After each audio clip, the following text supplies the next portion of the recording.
Now a man who has a language all of his own, it gives me deep joy to introduce Professor Stanley Unwin. Here he is.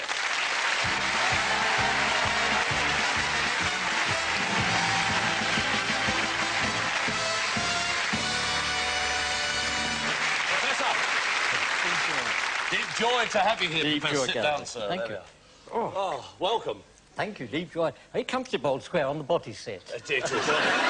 Congratulated on that eccentric dancing overture. Bring your lever below down, which you gave a little earlier. Well, all thrown in ad-libly there, thought they were doing deep look and sitting on the knee and rubbly much of your motion. Talking of knee clappers, yes. Well, welcome, sir.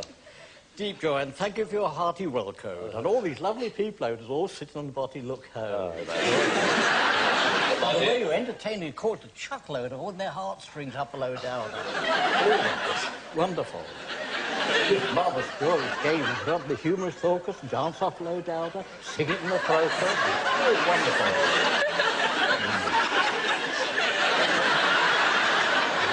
wonderful. Well, so where did the Unwinese come from originally? Well, partly from Mum, the genetic thoughts came, because I thirst for language, if I may put this. Yeah. Mum had the knitting pattern there. With the pearl... knitting pattern, I know. Oh, yes. What, pearl cantog?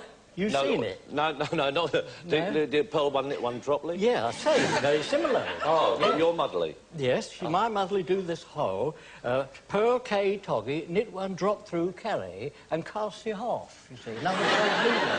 This calls an Aranley? About halfway down. Oh.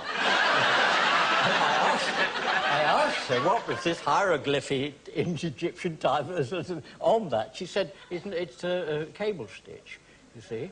So she obviously had the brain bocker and the thorcus there to explain what my deep thorcus inquiry was of that.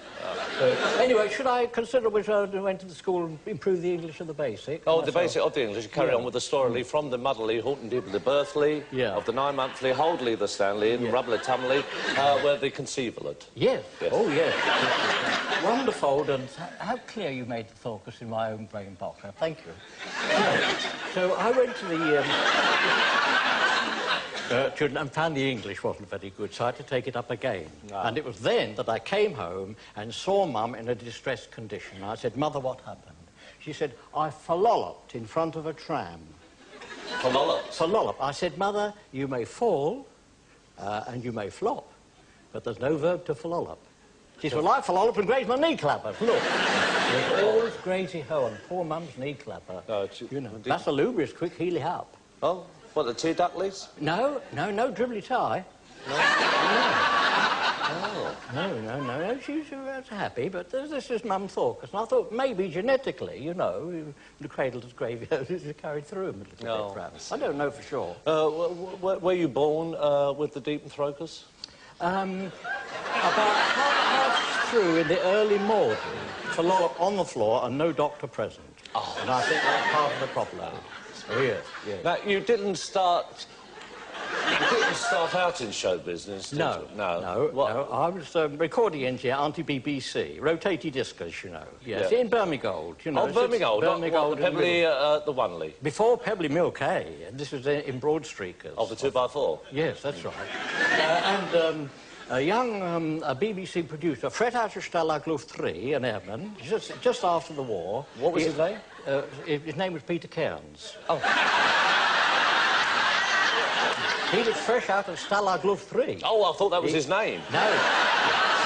He was a prisoner of war, you see. Yeah. And he heard me doing this once a polytito to my children, you see. And he said, hey, that's funny. I said, no, you mustn't insult the English language for communicators between people. It's very important, load logic conveying the brain bocker. No, say what you mean, see. And he said, oh, no, he said, chuckload in what you do it, you see. And he was the first one to use it. He said, you could see if you can make me laugh. I think you can. He said, I'm easy to make laugh. I said, well, all I could think of was how to make an omelette. You see? Oh, how'd you make the omelette then? An omelette. Oh, you got a recipe for it, did you? Yes. Oh, yeah. What was the recipe? The recipe was to take a deep green of basil first, A what? A deep green of basil, and you churf the cheese A basin? A basil, that's right, Yeah. yep. And you have a nutmeg grater, which is coarse on the one and fine on the other, and you sprinkle it up a low dowder. To get the nutmeg into the base load, yeah. In this case, it's cheese because the flavour of the omelette for a Shrove Tuesday, and you're rolling up the ceiling and splacker. Oh, what, the sprinkling up in the air? Yeah, for a Shrove. Oh, for the Shrove? Shrove Tuesday of that, stuffle down the green. Of course, then that particular... Hardlow.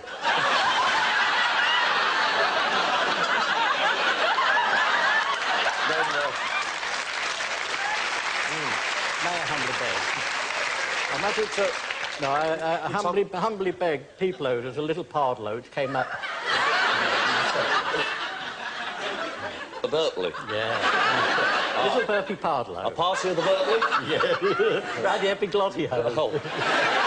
You got low for that, Lee. Deep drop me down away. So that's really how it began, yes. And that was the recipe for the omelette. And who have you worked with, sir? Since then? Yeah. Well, it was mainly radio then, because I had, my wife and I, we had to bring up little children, you see, you know, through 4 and 5 to get them up there. Enough for security, and show business, very difficult, you know, to make enough money and feed the stuff down the throat, you know, for all of us. You ever reprimand the children in the Deep and Joy Langley? Well, they wouldn't take it too well, you know, because they turn cock-a-snoofy, you know, rather form. I don't like that. All right.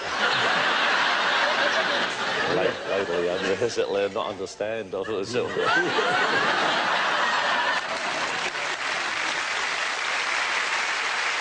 gentlemen, Mr. Professor Stanley Unwin.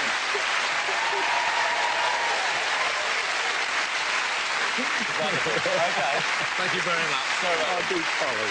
Deep folly. Oh, deep folly, and we'll see you after the break. See you then.